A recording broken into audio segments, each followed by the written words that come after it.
a blessed day, learners. Get ready and prepare yourselves as we embark on a journey of learning and enjoyment in this video. Today, we will be studying social science through a 10-item quiz in Reviewer Set 6E. Stay safe, and may God bless you always. Welcome to the Teacher Lumaban YouTube channel.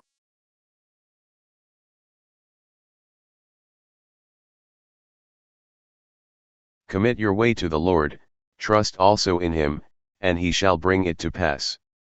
Psalm 37 verse 5.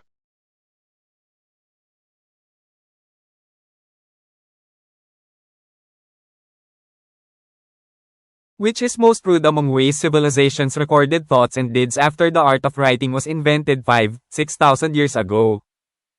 A. On papyri paper. B. On leather skin. C. On wood. D. On stone or pottery. In the next 5 seconds, select the best response from the available options. 5, 4, 3, 2, 1. The best answer is D.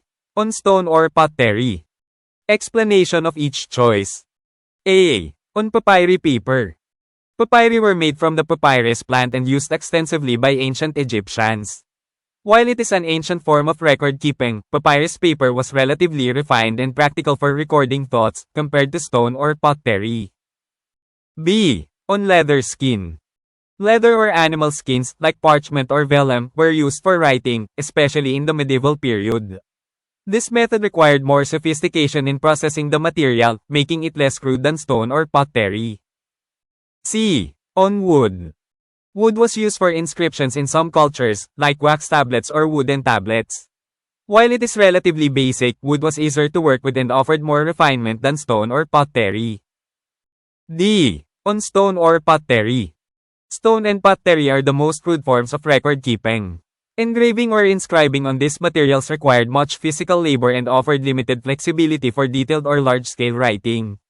This is why they are considered the most primitive or crude methods compared to others that were developed later. Stone or pottery represents one of the earliest and most labor-intensive ways of recording information, making it the most crude option. A. Sa papyri paper. Ang papyri ay ginawa mula sa halamang papyrus at malawakang ginagamit ng mga sinaunang Egyptian. Bagaman ito ay isang sinaunang anyo ng pag-iingat ng talaan, ang papel na papyrus ay medyo pino at praktikal para sa pagtatala ng mga kaisipan, kumpara sa bato o palayok. B. Sa balat ng balat. Ang mga balat o balat ng hayop, tulad ng pergamino o vellum, ay ginamit para sa pagsulat, lalo na sa panahon ng medieval. Ang pamamaraang ito ay nangangailangan ng higit na pagiging sopistikado sa pagpoproseso ng material, na ginagawa itong hindi gaanong krudo kaysa sa bato o palayok. C. Sa kahoy. Ginamit ang kahoy para sa mga inskripsyon sa ilang kultura, tulad ng mga wax tablet o mga wooden tablet. Bagamat ito ay medyo simple, ang kahoy ay mas madaling gamitin at nag-aalok ng higit na pagpipino kaysa sa bato o palayok. D. Sa bato o palayok. Ang bato at palayok ay ang pinakamagaspang na paraan ng pag-iingat ng talaan. Ang pag-ukit o pag-ukit sa mga materyales na ito ay nangangailangan ng maraming pisikal na paggawa at nag-aalok ng limitadong kakayahang umangkop para sa detalyado o malakihang pagsulat. Ito ang dahilan kung bakit sila ay itinuturing na pinaka-primitive o krudo na mga pamamaraan kumpara sa iba na binuo sa ibang pagkakataon.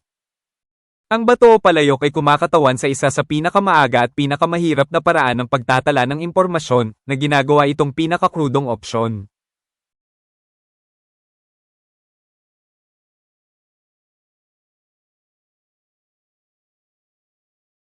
Which of the following materials used for recording thoughts and deeds is considered the most labor-intensive and crude? A. Papyri paper. B. Leather skin. C. Wood. D. Stone or pottery. In the next 5 seconds, select the best response from the available options. 5, 4, 3, 2, 1. The correct answer is D. Stone or pottery. Explanation. A. Papyri paper. Papyri were made from the papyrus plant and were relatively easier to process and write on compared to stone or pottery. While ancient, it is not as labor-intensive as carving into stone. B. Leather skin. Writing on leather, parchment or vellum required preparation, but it was more refined and flexible than stone. The material was easier to handle, making it less labor-intensive than stone or pottery. C. Wood. Writing on wood was common for tablets or inscriptions.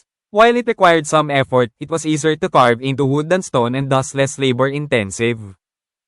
D. Stone or pottery. Stone and pottery required physically engraving or chiseling inscriptions, which was highly labor-intensive and time-consuming. Additionally, these materials were inflexible, and mistakes were hard to correct, making them the most crude and labor-intensive option. Engraving thoughts or deeds into stone or pottery was the earliest form of record-keeping and required significant effort, making it the most labor-intensive method among the choices. A. Papyri paper.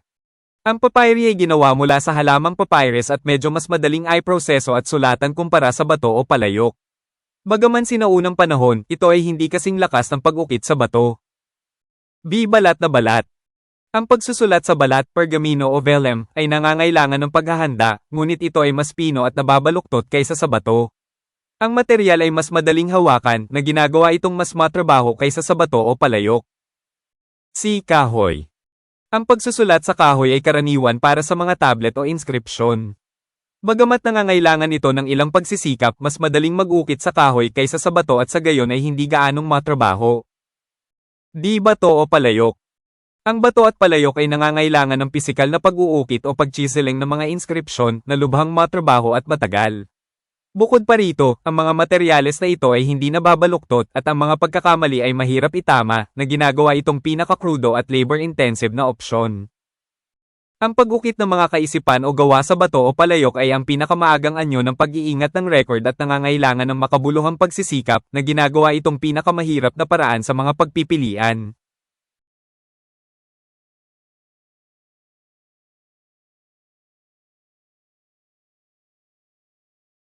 Why is papyri paper considered a more sophisticated medium for recording information compared to stone or pottery? A. It was more durable than stone. B. It was easier to handle and write on. C. It required more complex tools.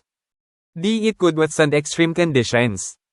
In the next 5 seconds, select the best response from the available options. 5, 4, 3, 2, 1.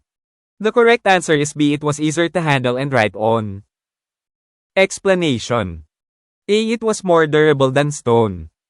This is incorrect because stone is generally much more durable than papyri. Stone inscriptions can last thousands of years, while papyri are more prone to deterioration, especially in harsh conditions. B. It was easier to handle and write on. This is the correct reason. Papyri paper was lightweight, flexible, and smooth, allowing for easier writing with ink or style uses. It made recording information faster and more practical compared to the labor-intensive process of chiseling into stone or pottery. C. It required more complex tools. This is incorrect because working with stone or pottery often required more complex tools for engraving or carving. Writing on papyrus, on the other hand, required simpler tools like brushes or reeds dipped in ink. D. It could withstand extreme conditions. This is incorrect. Papyri are not as resilient in extreme conditions like heat or moisture.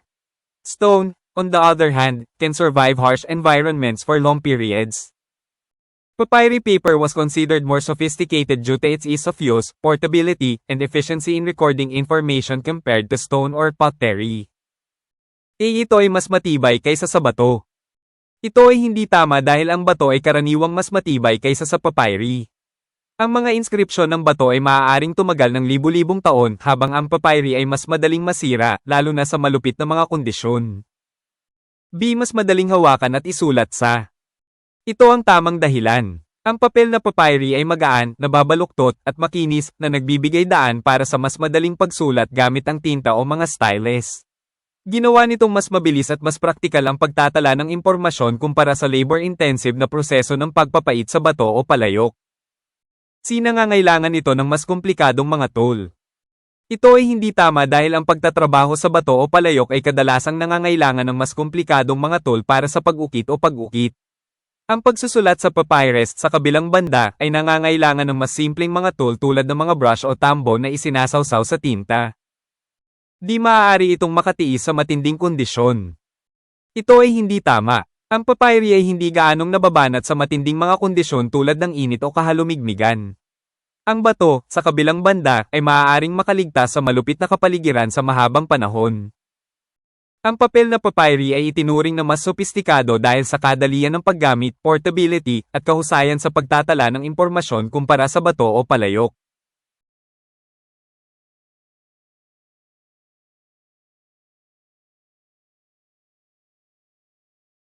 The earlier period of which we have no written evidence of written records, letters, contracts, accounts, etc., that comprise people's literature is technically known as A. Prehistoric, B. Primordial, C. Pristine, D. Predated. In the next 5 seconds, select the best response from the available options. 5, 4, 3, 2, 1. The correct answer is A. Prehistoric. Explanation. A. Prehistoric. The term prehistoric refers to the period before written records were kept.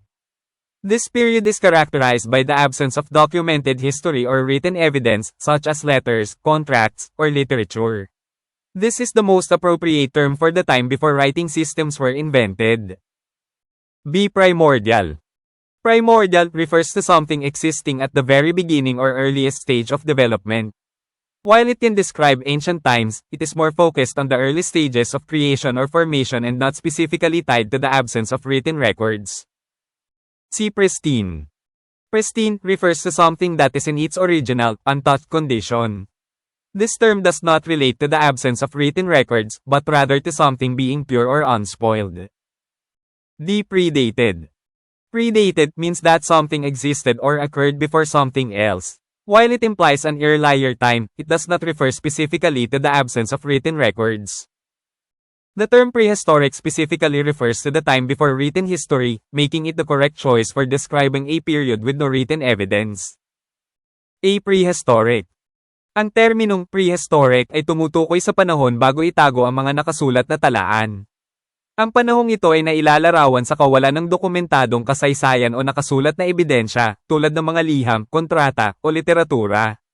Ito ang pinakaangkop na termino para sa panahon bago na imbento ang mga sistema ng pagsulat.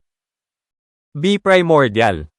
Ang primordial ay tumutukoy sa isang bagay na umiiral sa pinakasimula o pinakamaagang yugto ng pag-unlad. Bagamat maaari itong ilarawan ng mga sinaunang panahon, ito ay higit na nakatuon sa mga unang yugto ng paglikha o pagbuo at hindi partikular na nakatali sa kawalan ng mga nakasulat na record. C. Malinis. Ang pristine ay tumutukoy sa isang bagay na nasa orihinal, hindi nagalaw na kondisyon. Ang terminong ito ay hindi nauugnay sa kawalan ng nakasulat na mga record, ngunit sa halip ay sa isang bagay na dalisay o hindi nasisira. D. Nauna. Ang ibig sabihin ng predated ay may umiral o naganap bago ang ibang bagay. Bagamat nagpapahiwatig ito ng mas maagang panahon, hindi ito partikular na tumutukoy sa kawalan ng mga nakasulat na record. Ang terminong prehistoric ay partikular na tumutukoy sa panahon bago ang nakasulat na kasaysayan, na ginagawa itong tamang pagpipilian para sa paglalarawan ng isang panahon na walang nakasulat na ebidensya.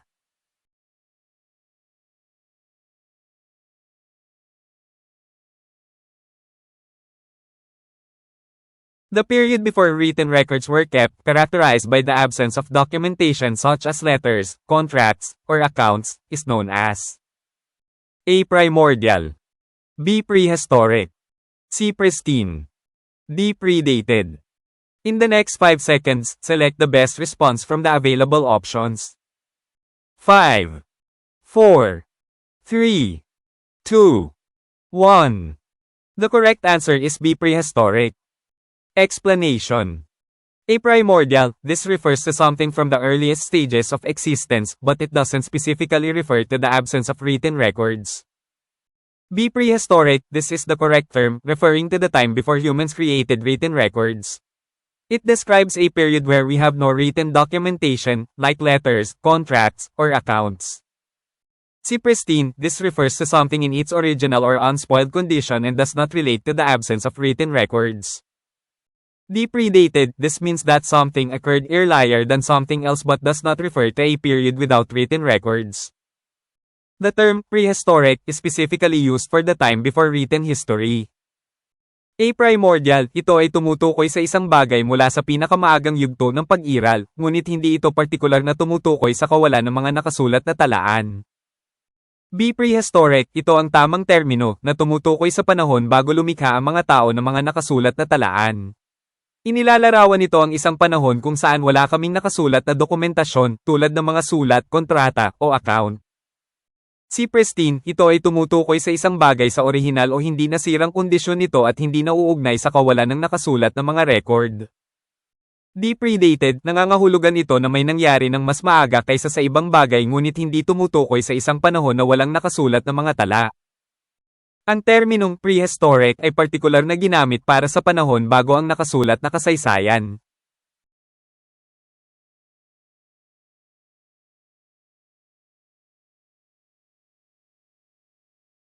Which term best describes something that has existed from the very beginning of time but does not specifically refer to the absence of written records?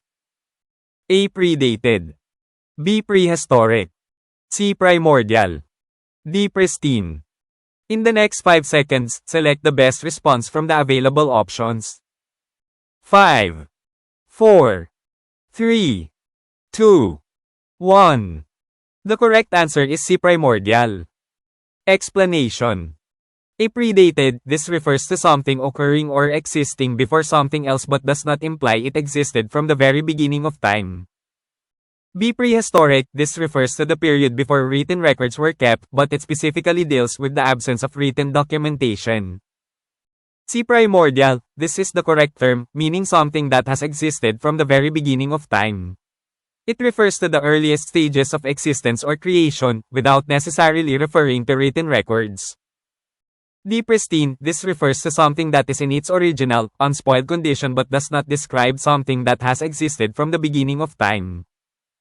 Primordial is the best term to describe something from the very beginning of time without the context of written records. A. Predated, ito ay tumutukoy sa isang bagay na nangyayari o umiiral bago ang ibang bagay ngunit hindi nagpapahiwatig na ito ay umiral mula pa sa simula ng panahon. B. Prehistoric, ito ay tumutukoy sa panahon bago itago ang mga nakasulat na record, ngunit partikular itong tumatalakay sa kawalan ng nakasulat na dokumentasyon. C. Primordial, ito ang tamang termino, ibig sabihin ay isang bagay na umiral mula pa sa simula ng panahon. Ito ay tumutukoy sa pinakamaagang yugto ng pag-iral o paglikha nang hindi kinakailangang tumutukoy sa mga nakasulat na talaan. D. Pristine, ito ay tumutukoy sa isang bagay na nasa orihinal, hindi nasirang kondisyon ngunit hindi naglalarawan ng isang bagay na umiral mula pa sa simula ng panahon. Ang primordial ay ang pinakamahusay na termino upang ilarawan ang isang bagay mula pa sa simula ng panahon ng walang konteksto ng mga nakasulat na tala.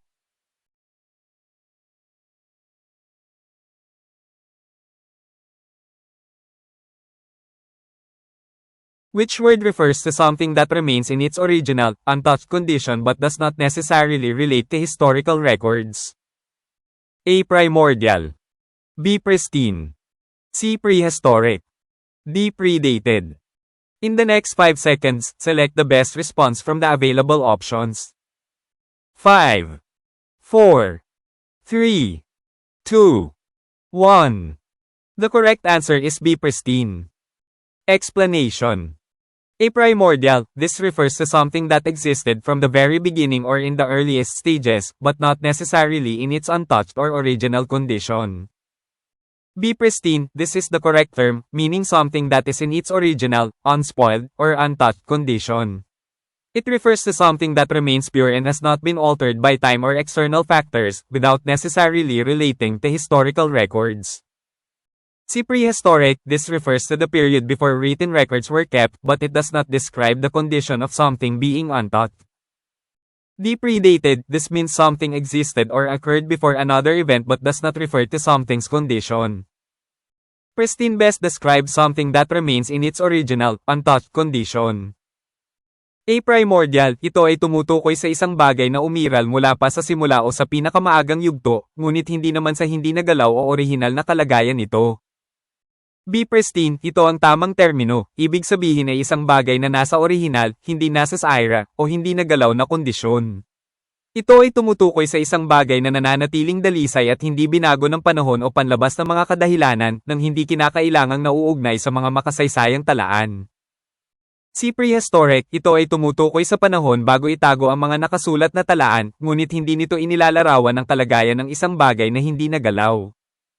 Depredated, nangangahulugan nito na may umiral o naganap bago ang isa pang pangyayari ngunit hindi tumutukoy sa kalagayan ng isang bagay. Pinakamahusay na inilalarawan ng malinis ang isang bagay na nananatili sa orihinal at hindi nagalaw na kondisyon.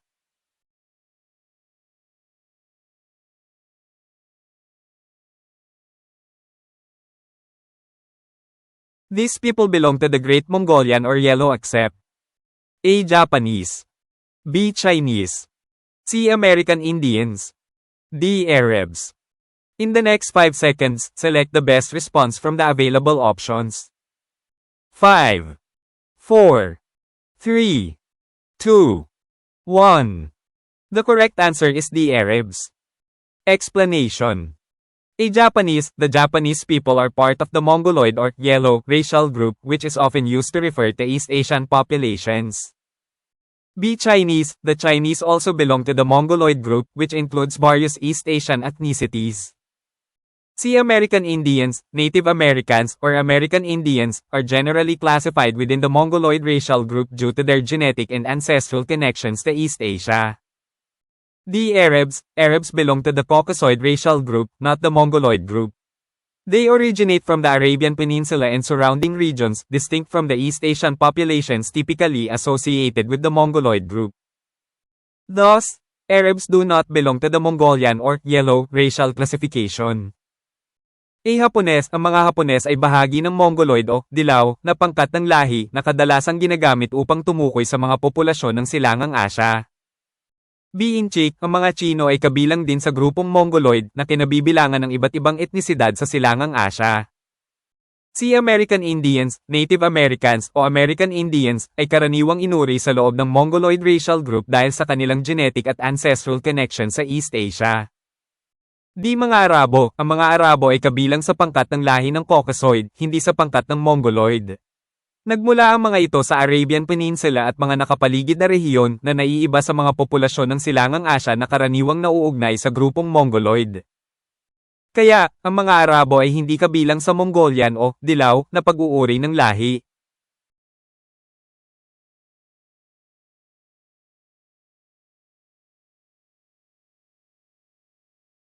Which of the following groups is not considered part of the Mongolian or Yellow race? A. Japanese, B. Chinese, C. American Indians, D. Arabs. In the next 5 seconds, select the best response from the available options.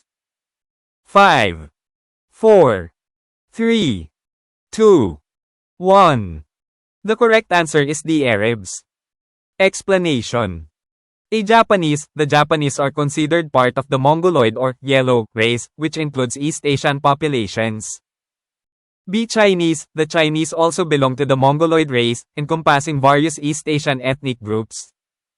C. American Indians, Native Americans, are often classified within the Mongoloid racial group due to their ancient ancestral ties to East Asia. D. Arabs are part of the Caucasoid, or white race, distinct from the Mongoloid or Yellow race. They originate from the Middle East and North Africa, not East Asia.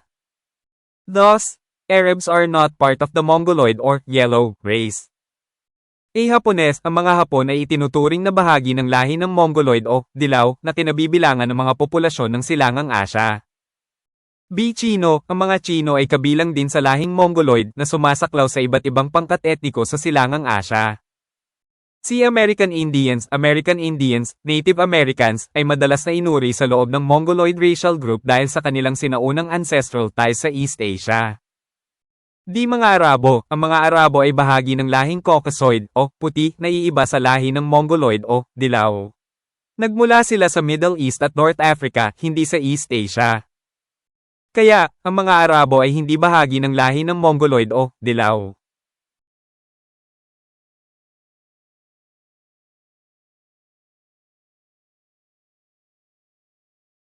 Which of the following statements is true regarding the classification of racial groups? A. Japanese and Chinese are considered part of the Mongoloid race. B. American Indians are classified as Caucasoid. C. Arabs share the same physical characteristics as the Mongoloid race. D. All of the above groups belong to the same racial classification. In the next 5 seconds, select the best response from the available options. 5, 4, 3, 2, 1. The correct answer is A. Japanese and Chinese are considered part of the Mongoloid race. Explanation of each statement. A. Japanese and Chinese are considered part of the Mongoloid race. True. Both Japanese and Chinese people are classified as part of the Mongoloid racial group, which encompasses many East Asian populations. B. American Indians are classified as Caucasoid. False. American Indians are generally classified as part of the Mongoloid race due to their ancestral links to East Asian populations. C. Arabs share the same physical characteristics as the Mongoloid race. False. Arabs are classified as part of the Caucasoid race and have different physical characteristics compared to the Mongoloid race. D. All of the above groups belong to the same racial classification. False. This statement is incorrect because it conflates different racial classifications. Japanese and Chinese are Mongoloid, while Arabs are Caucasoid, and American Indians are also classified as Mongoloid. Thus, the only true statement is A. Ang mga Hapon at Chino ay itinuturing na bahagi ng lahing Mongoloid. Totoo, ang mga Japanese at Chinese ay parehong inuri bilang bahagi ng Mongoloid racial group na sumasaklaw sa maraming populasyon ng East Asia. B. Ang mga American Indian ay inuri bilang Caucasoid. Mali, ang mga American Indian ay karaniwang inuri bilang bahagi ng lahi ng Mongoloid dahil sa kanilang mga ancestral link sa populasyon ng Silangang Asya. C. Ang mga Arabo ay may parehong pisikal na katangian tulad ng lahi ng Mongoloid. Mali, ang mga Arabo ay inuri bilang bahagi ng lahing Caucasoid at may iba't ibang katangiang pisikal kumpara sa lahing Mongoloid. D. Ang lahat ng mga pangkat sa itaas ay nabibilang sa parehong klasipikasyon ng lahi. Mali, ang pahayag na ito ay hindi tama dahil pinagsasama nito ang iba't ibang klasipikasyon ng lahi. Ang mga Hapon at Chino ay Mongoloid, habang ang mga Arabo ay Caucasoid, at ang mga American Indian ay nauuri rin bilang Mongoloid. Kaya, ang tanging totoong pahayag ay A.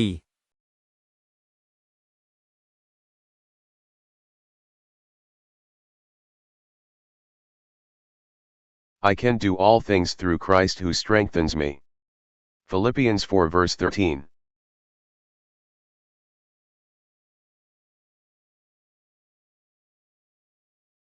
I hope you enjoyed and learned something new from our topic on social science. Reviewer, if you learned something from this video, please give this video a thumbs up. Don't forget to share this video with your friends. If you have comments, questions, or suggestions, you can leave a message in the comment section below. Thank you very much for watching my videos. Hoping that we meet again in my next video, and God bless you always. It is the Teacher Lumaban YouTube channel.